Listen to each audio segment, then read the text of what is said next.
হরে কৃষ্ণ। আমার নতুন ব্লগ ভিডিওতে আপনাদের সকলকে স্বাগতম।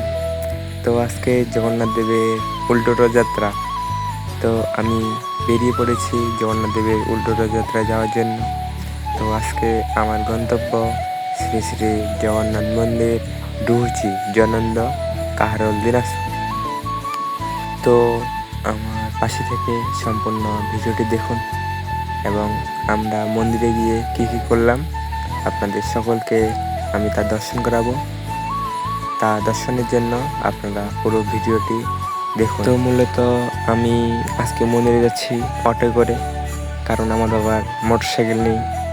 তো যেতে যেতে চলে আসলাম আমরা মন্দিরের কাছাকাছি। তো এইখান থেকে ওই যে দেখুন মন্দিরের চূড়া দেখা যাচ্ছে।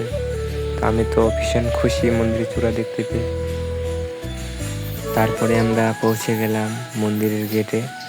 তো মন্দিরের ভিতর প্রবেশ করলাম। মন্দিরের ভিতর থেকে আমরা চলে যাচ্ছি এখন নাট মন্দিরে।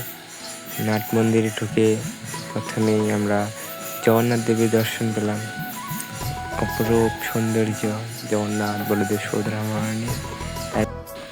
তখন আমরা জগন্নাথ দেবের আরতি কীর্তন করি এবং তারপরে একটু পরে বের হয়ে গেল জগন্নাথ দেবের রথ। তো আমি সেখানে গিয়ে জগন্নাথ দেবের দর্শন করে রথের দড়ি ধরে একটু টানাটানি করলাম। তো আজকে রথে অনেক ভক্তবৃন্দর আগমন হয়েছিল। তো আজকের ভিডিওটি এই পর্যন্তই। ভালো লাগলে লাইক শেয়ার কমেন্ট করবেন। হরে কৃষ্ণ।